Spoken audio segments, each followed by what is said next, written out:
karena kata orang kan banyak mineral, banyak protein, jadi lebih sehat juga kan. Suka banget sih, karena dia tuh punya rasa yang gurih ya, apalagi baru kalau fresh gitu dia rasanya lebih manis gitu sih.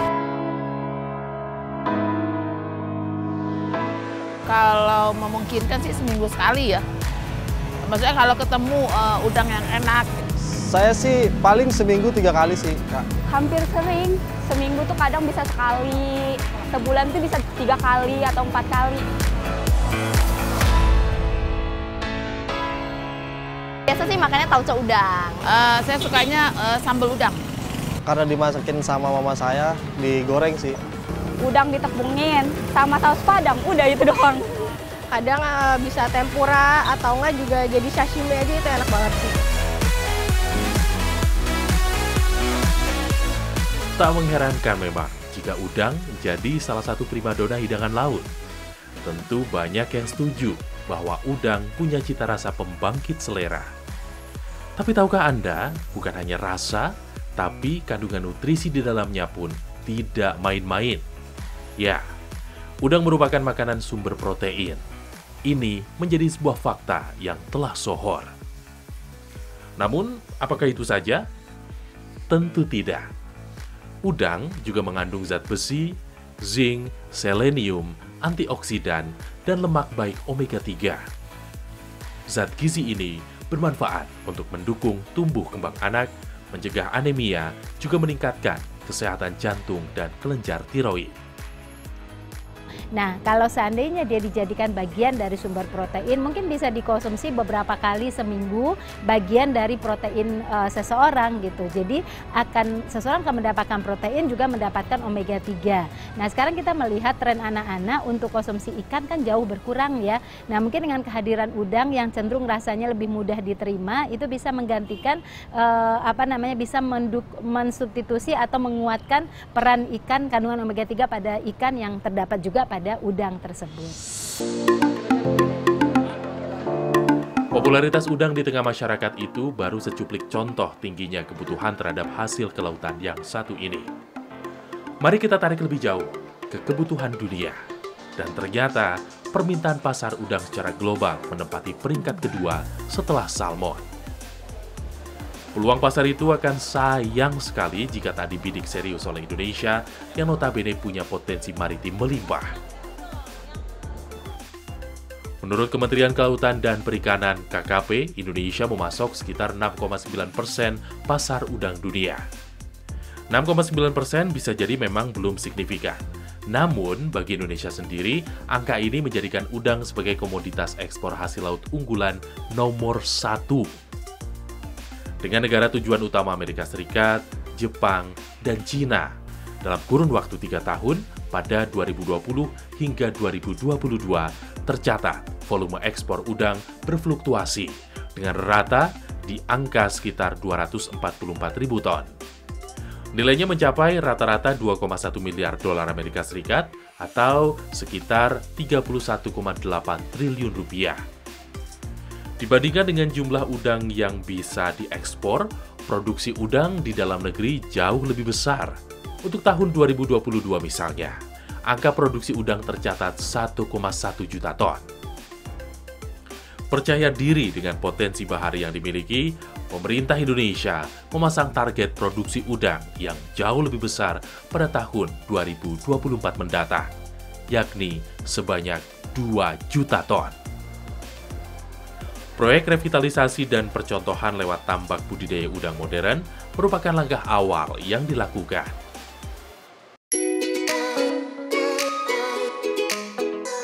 9 Maret 2023, Indonesia memiliki tambak budidaya udang berbasis kawasan atau BUBK yang lokasinya berada di Kabupaten Kebumen, Jawa Tengah.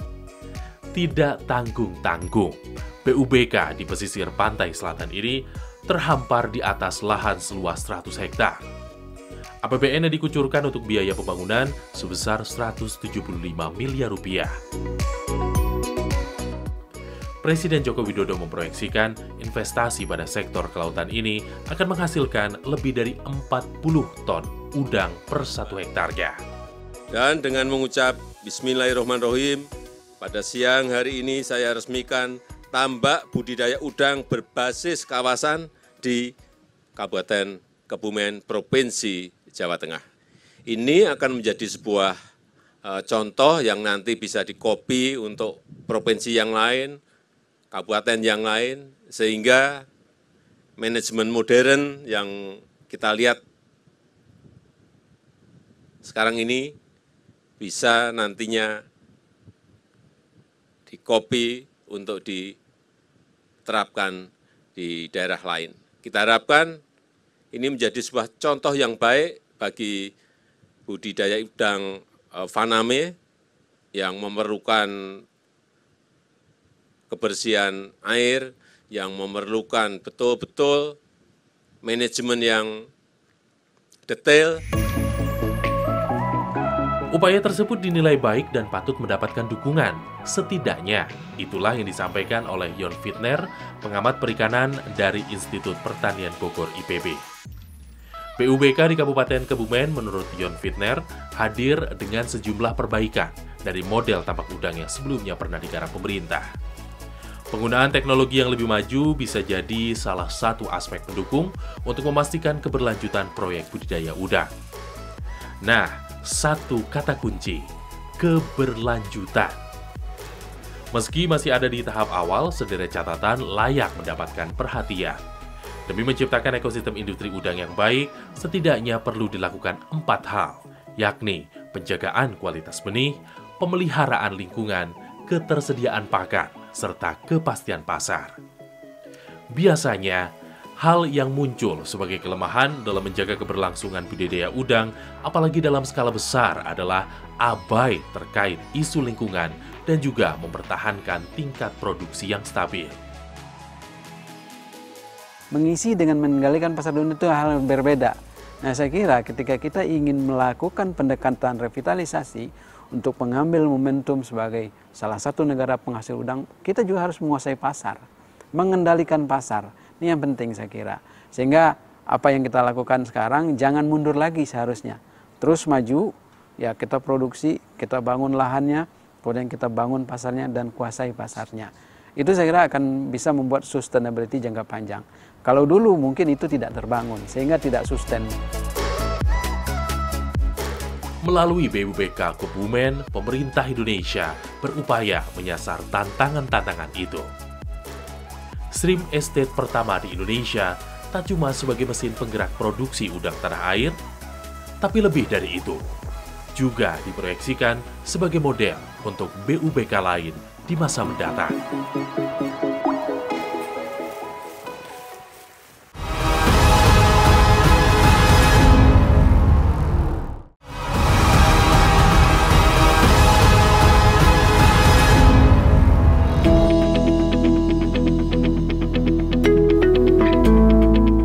Budidaya udang berbasis kawasan atau BUBK atau yang dikenal pula sebagai Shrimp Estate ini merupakan yang pertama kali ada di Indonesia. Pada Maret lalu, Presiden Joko Widodo bersama jajaran Kementerian KKP telah menebar benih udang faname berkualitas sebanyak 125.000 benur. 3 bulan berselang dari tanam benih perdana itu, panen udang jenis faname di BUBK Kebumen pun digelar. Di usia kurang dari 100 hari ini, udang-udang telah mencapai size 50. Artinya, dalam setiap timbangan, 1 kilogram ada 50 ekor udang. Ini adalah panen parsial kedua dengan total hasil panen sekira 14 ton atau 20% dari populasi.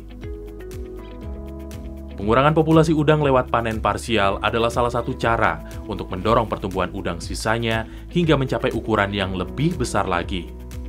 Size 40 yang disiapkan untuk panen raya. Dengan begitu, nilai jualnya pun akan semakin meningkat. Tapi kalau hitung-hitungan di sini, best practices-nya 40 ton per hektar per siklus. Kalau setahun itu kan let's say 2 kali saja, maka 80 ton. Ini ada sekitar 60 hektar nih, ya. Kurang lebih saya hitungan tadi kasar itu hampir 400 miliar. Begitu. Ini hanya kawasan begini. Bagaimana nanti kalau ini bisa di-copy paste oleh banyak stakeholders. Dalam kerangka proyek Srime State, Kementerian Kelautan dan Perikanan atau KKP nyatanya menyadari betul bahwa hasil produksi bukanlah tujuan tunggal. Ada cita-cita besar untuk membangun kawasan budidaya udang berteknologi modern serta berorientasi pada lingkungan. Dari 100 hektar luasan total yang mencakup 3 desa di area seluas 60 hektar yang sudah digarap itulah, KKP mengklaim telah menerapkan CBIB atau cara budidaya ikan yang baik, atau istilah lainnya, Good Aquaculture Practices. Salah satu syarat terlaksananya CBIB yaitu keberadaan instalasi pengolahan limbah atau IPAL. Prinsipnya sederhana, air laut disedot ke dalam tambak pada kondisi yang baik dan bersih. Maka setelah digunakan untuk pemeliharaan udang, wajib hukumnya berada dalam kondisi yang sama saat air itu dilepas kembali ke laut. Tambak udang yang ada di seluruh Indonesia yang lain, saya jamin belum sampai di level seperti yang sekarang ini.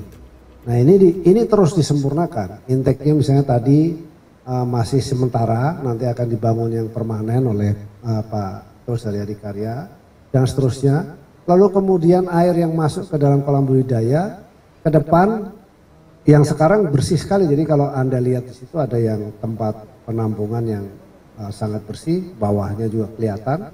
Ya seperti itu standar. Jadi dilihatnya bisa bagus. Sebelum membahas IPA lebih jauh, ada baiknya kita tarik untuk membahas yang umum lebih dulu. Konsep pengelolaan tambak di BUBK Kebumen pada dasarnya serupa dengan tambak udang besar lainnya. Awal mulanya, air laut disedot melalui pipa, melewati kolam pengendap pasir untuk ditampung di tandon air utama. Di sana ditanami rumput laut dan disebar ikan bandeng dan nila saline yang fungsinya sebagai indikator kesiapan air sebelum menjadi tempat tumbuh kembang udang. Dari tandon utama, air dialirkan ke tandon klaster dan nantinya disalurkan lagi ke kolam-kolam di tiap klaster. Ada total 16 klaster. Tiap klaster terdiri dari 8-10 petak yang masing-masing berukuran 1.600 meter persegi. Dengan sistem ini, diharapkan pengelolaan udang bisa terukur dan efisien.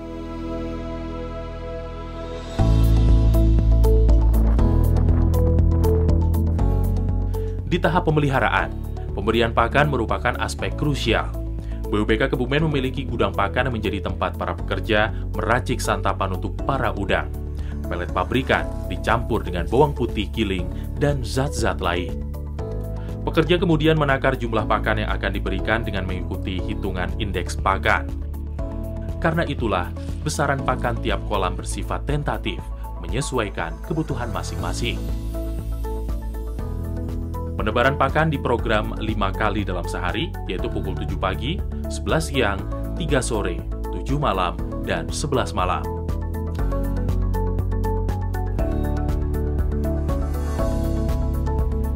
Anko atau jaring yang dibenamkan di kolam dicek secara berkala untuk melihat bagaimana respons udang terhadap pakan. Habisnya pakan pada anko menjadi indikasi pakan di kolam juga habis dimakan, yang artinya udang dalam kondisi sehat dan lahap. Kita mengandalkan bakteri baik, jenis-jenis Bulgaris, ada Lactobacillus, ada Bacillus, dan seperti itu. Kita mixkan di sana seperti itu. Jadi mudah-mudahan dengan adanya kita memixkan di petak pemeliharaan, harapan kami sih tumbuh. Indikasinya kalau kami sih melihat, pertama kita lihat busanya tumbuh dan banyak, yaitu minimal shading dari penetrasi cahaya matahari tidak langsung menumbuhkan fitoplankton yang blooming. Masalahnya begini, kalau saya lihat dengan bloomingnya fitoplankton, biasanya khususnya wilayah selatan, kalau saya lihat itu akan mempengaruhi terhadap respon pakan juga berpengaruh di sana. Proses pemeliharaan itu berjalan beriringan dengan penjagaan kualitas air. Kolam dibersihkan secara rutin, kotoran dan sampah sisa pakan disedot dengan selang untuk dialirkan ke kolam IPAL cluster. Terdapat masing-masing 1 IPAL sementara untuk 2 cluster. Pengendapan kotoran diproses di IPAL cluster ini. Air yang telah bersih kemudian disalurkan ke IPAL utama. Nah, di IPAL utama inilah dapat dilihat kualitas air limbah. Sebagai indikator, digunakan biofilter berupa rumput laut jenis Gracilaria. Jika rumput laut bisa hidup di IPAL utama, maka air limbah telah aman dikembalikan ke laut.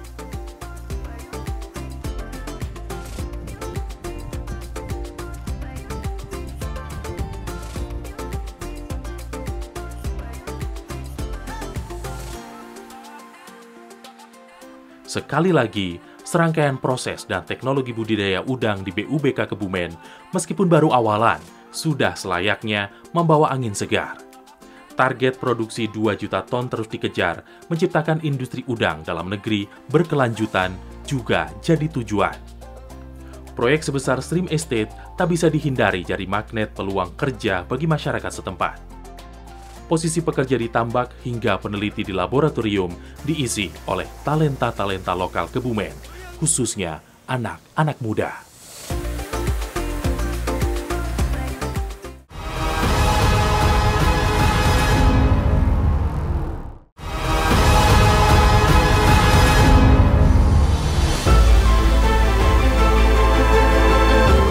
Sudah sepantasnya budidaya udang berbasis kawasan di Kebumen ini membawa banyak manfaat untuk berbagai pihak, tak terkecuali bagi masyarakat itu sendiri. Ya, tentu akan terasa tak adil memang jika proyek ratusan miliar Stream Estate tidak memberi manfaat pada masyarakat. Tapi untungnya, pemerintah memikirkan aspek sosial ekonomi BUBK Kebumen sejak awal.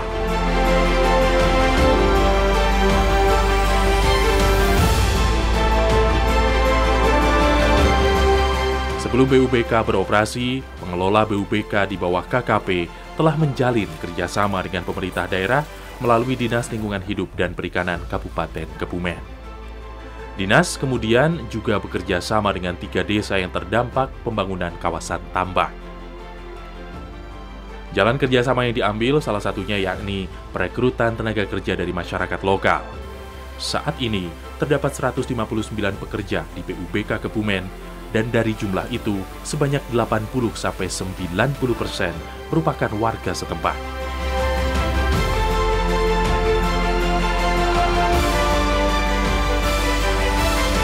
Padahal kalau ingin memaksakan, bisa saja pekerjaan menebar pakan udang dilakukan dengan bantuan mesin otomatis.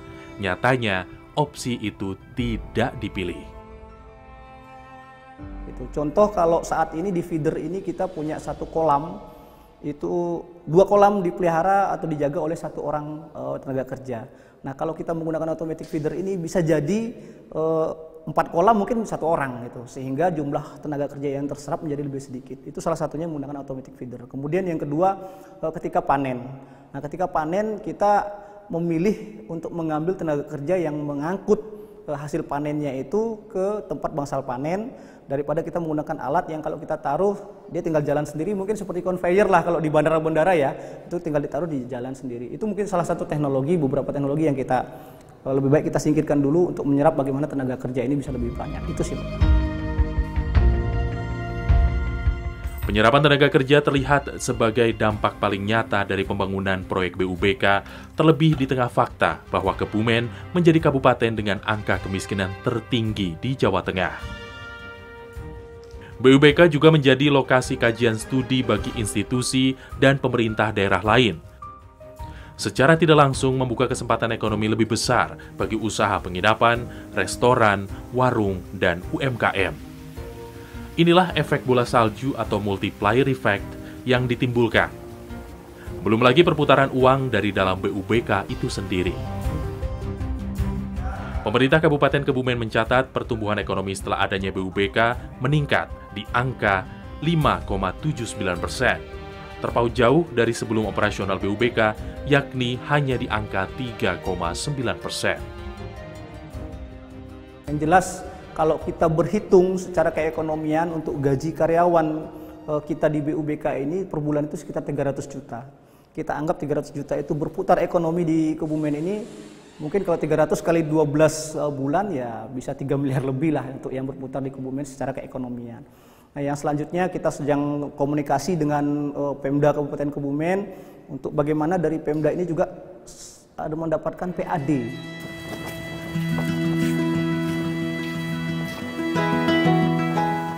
Taufik Hanafi, si anak kolam, adalah contoh anak muda lokal yang berdaya menjadi pekerja Stream Estate.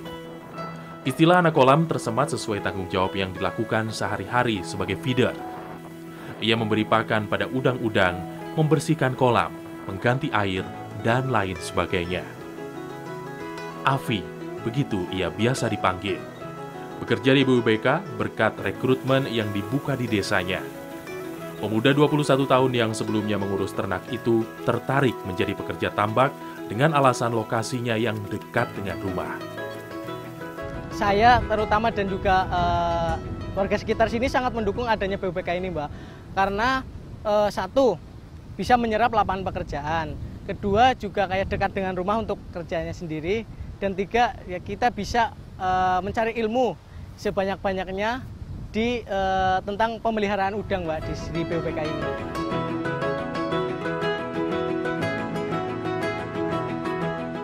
Tak jauh beda dengan Afi, teknisi budidaya bernama Faiz Alfarizi juga menyasar ilmu dan pengalaman dari pekerjaannya di BUBK. Ia bertugas mengontrol pakan dan mengontrol proses budidaya udang secara langsung dengan mengandalkan visual kolam. Saya bekerja di BUBK ini merupakan suatu kebanggaan, yaitu yang pertama dekat dengan rumah, kemudian juga bisa mengembangkan minat atau passion saya terutama di aquaculture udang faname. Kisah Angel lain lagi. Bermodalkan ilmu sebagai sarjana teknologi pengolahan sumber daya perairan dari Sekolah Tinggi Perikanan Jakarta dan sempat bekerja sebagai staf admin pada perusahaan ekspor-impor udang di Tangerang, Angel memilih kembali ke kampung halaman di Kebumen. Undangan bekerja di Shrimp Estate dari dinas tempat ia manfaatkan untuk bisa bekerja dekat dengan rumah. Kebetulan orang tua saya juga menginformasikan terkait berita itu. Terus setelah saya berbincang sama orang tua saya, kayak di rumah saja biar dekat sama orang tua gitu. Ya, saya akhirnya mendaftar di BUBK ini.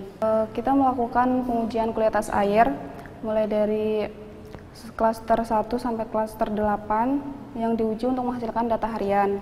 Kemudian kita melakukan pengukuran 24 jam atau in situ setiap hari Rabu. Manfaat yang saya dapatkan, saya dapat bertemu dan berkumpul dengan orang tua, keluarga. Kemudian sebagai warga lokal, saya juga dapat bekerja di kampung halaman saya dan menerapkan ilmu selama saya kuliah. BUBK Kebumen ternyata mampu menyasar berbagai aspek, menjadi percontohan budidaya udang secara modern, berkontribusi pada upaya peningkatan produksi udang, merangkul tenaga kerja lokal, dan membantu meningkatkan ekonomi daerah. Tapi tak cukup sampai di situ, tantangan sesungguhnya masih nyata di depan mata. Mempertahankan keberlanjutan tidak bisa dilihat dalam 1-2 bulan saja. Untuk membuktikan Shrimp Estate jalan terus sampai betul-betul dinyatakan berhasil. Apa parameternya? Parameternya tidak lain tidak bukan, yaitu diadopsi di lokasi lain sehingga ada banyak BUBK lainnya. Hal ini menjadikan cita-cita produksi nasional 2 juta ton udang bukan lagi impian belaka.